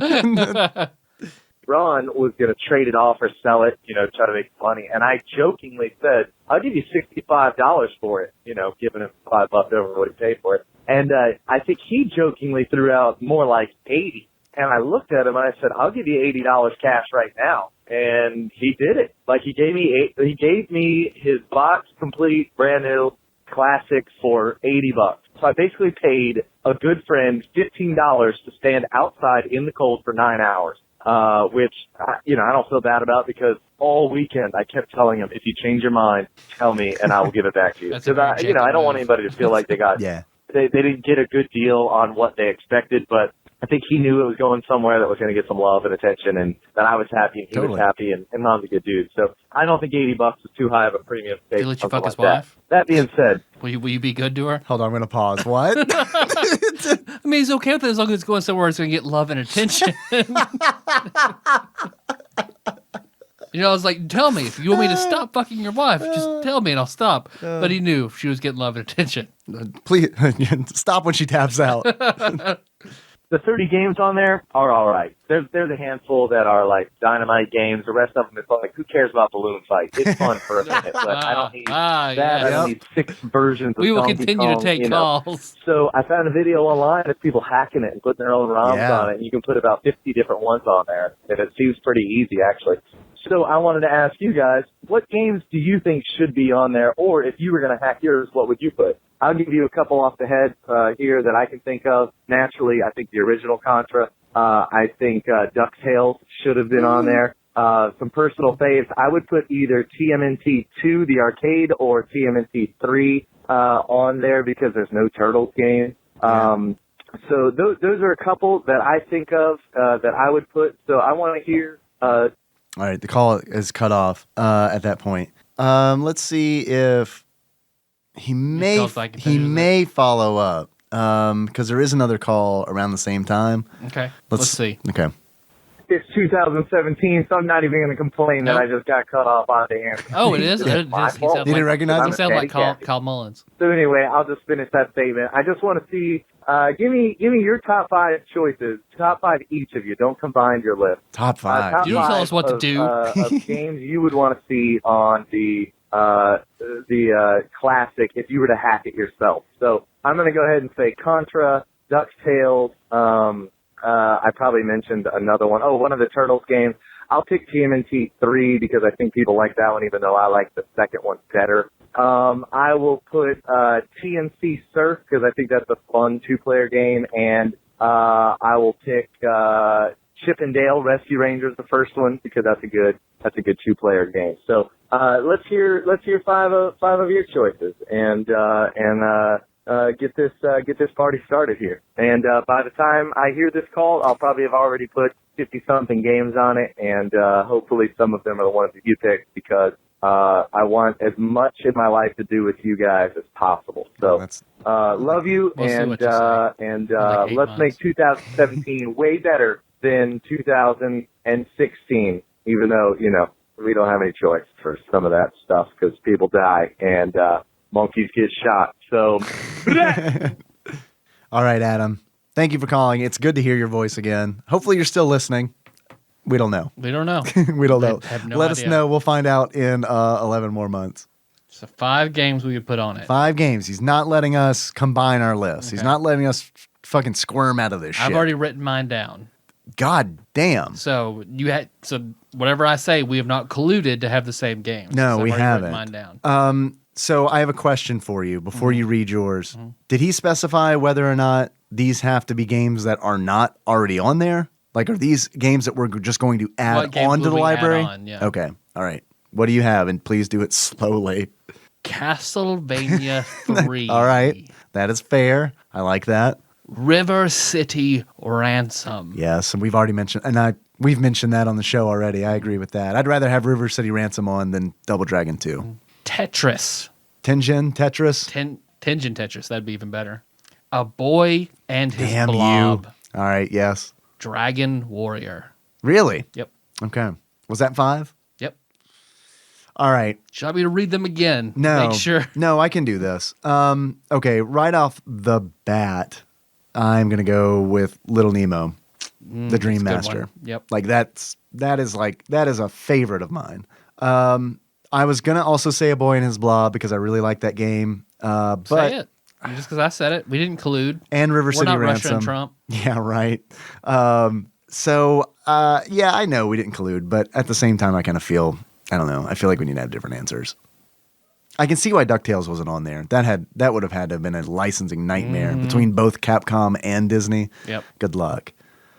One of the Adventures of Lolo, I think would have been good. I loved those games as a kid. I never beat one, but I would like to at some point. I'd love to talk about those games at some point. I'm guessing Adventure Island isn't on there. Adventure Island isn't on there. I really liked Adventure Island. And I honestly, I was listening to a podcast today where they were talking about Wonder Boy, which Adventure Island is kind of the NES port of Wonder Boy. And it really made me want to go back and play that game. I have really fond memories of renting that one, but I never owned it. Fuck it, man. Let's go Bayou Billy. Track and Field. Is Ninja Gaiden on the NES Classic? I think it is. All right. I'm not for certain though. I'm just gonna start spitballing shit here. Okay. Spy Hunter. I think I would definitely if I was hacking an NES Classic, I would put Spy Hunter on there. I would honestly put Teenage Mutant Ninja Turtles 1 on there. I know that game gets a bunch of shit. I like that one more than the second one. It's a weird fucking game. But I don't see what the big deal. I mean, I don't see why. I don't get all the hate. Yeah, I don't either. I think it's still a good game. Let's see, what else would I put on there that isn't already? Battletoads. I was gonna say Battletoads isn't on there because we're in the We're past B's the already. Bs, yep. So yeah, even though Battletoads, I would have to be with a Game Genie exclusively. Yep. I'd put Battletoads on there too. Ghosts and Goblins is on there. Is Maniac Mansion on there? No. All right. Well, Maniac Mansion, Yeah, because I that's a didn't game think that about I'd like to beat at some point. Rad Racer, I think, would be Okay. great because I don't know if there's beside Excite Bike, is there another racing game on the NES Classic? RC Pro Am on it. I can't recall. I don't remember. We're bad. We're bad Yeah. podcasters. But there's some games. Yeah, I just play them as we get to them. Yeah, that's pretty much how I roll too. Excite Bike's coming up next. That'll be good. Yeah, it'll be. I don't know. Fine. Yeah. All right. I think that's good then. Yeah, I think we're probably Thanks good. for your calls, Adam. Yes, we appreciate it. It's really good to hear from you. Sorry it took us so long to get to the calls. And thanks for listening, everybody. You find the show on iTunes, SoundCloud, or Stitcher. The next episode, like Dave just said, Excite Bike. Are you excited? Dude, are you excited? I'm biked. You're biked? I'm biked. Yeah. Is that the flip side of Yep. excited? Yep. Yeah. We'll see how I it goes. haven't played it in a long I haven't time. either. We'll see. I remember being frustrated by stuff overheating, so we'll see how it goes. Yeah. Well, yes. I'm worried it's going to be like a balloon fight episode. We'll see, because neither of us are real jazzed about it. Okay. Hey, do you want to send us something like Janie did? That's awesome for the show. Yes, we very hell much yes. appreciate it. You can send that to TADPOG Studios, care of Nicole Nance, P.O. Box 3785, Paducah, Kentucky 42002. Yes. Took me a second. Kind of said You got it. brain stuttered. Yeah, you got it. I don't know. We're on Facebook. Yeah. You can find us at facebook.com/tadpog. We're on Twitter. We're at tadpog_podcast. Thanks everybody for retweeting, and thanks for following on Facebook. Would please, if you could do me a solid, and you haven't liked us, if you haven't liked the Facebook page yet, throw us a like. It's something that we're like trying to focus on, and it really truly. A review on Facebook too, because you can do that. Yeah, it's as a thing well. that you can do now. It's kind of a thing that we're trying to focus on because we are trying to figure out ways that we can better grow the show so that we can make it better. And one way we can make it better is by widening our audience. Also, hey, do you possibly know somebody as perverted as you who might like this show? Let them know. And chances are they might enjoy it too. And we're on Twitch, like we mentioned. We're at twitch.tv/tadpog_podcast. You can also find us other places. Instagram. We got an Instagram. Yeah, we do. And that's pretty much it. I don't know. This one really got away from us, didn't it? Yeah, because I think we've just kind of hit capacity. Yeah, this one really got away from us. So how about fuck it? Hey, our theme song is "Moves" by Sigmar Drive. Link to that track me on the show notes at tadpog.com. All right. How you want to close it out? How do you think Grant Dynasty sounds like? Okay. I can't believe we failed to really just obsess over the fact that his last name is Dynasty. Dynasty. I feel like we really missed out. We brought it up. All right, count You brought it up. There you go. So until next time. Tropical Capricorn. We oh.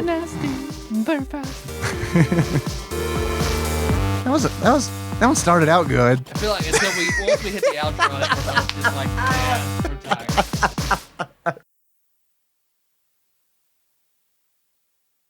I should also note we have this postcard. It's a very, very pristine, nice picture of two cows. One cow mounting the other cow. How close? They both have udders, so it is a female cow. No, mounting wait. another Let me cow. see that. That's hot. Yeah, it is. No, that is an udder, isn't it? Uh huh. What is up with that? Do you think that's photoshopped? Do you think they photoshopped an udder on a bull's penis? Well, I've seen like female dogs will hump like that too, so I guess it's just like It's like a dominance I've thing. seen- yeah. Look at this one coming off frame. Wants to know what's going on over here. It looks like he's coming that way. Like, what the fuck? Get off her! Can I tell you something? That I'm not joking. That cow that's coming in to frame is literally licking its lips. That has to be doctored. Want those beef curtains on the back? I like how little you liked your joke. Yep. Like you said Once it. I said, I was like, You said it, and you just like, It's a stinger. nope, that's a bad one. it's a stinger. I It's liked fine. it. I liked it.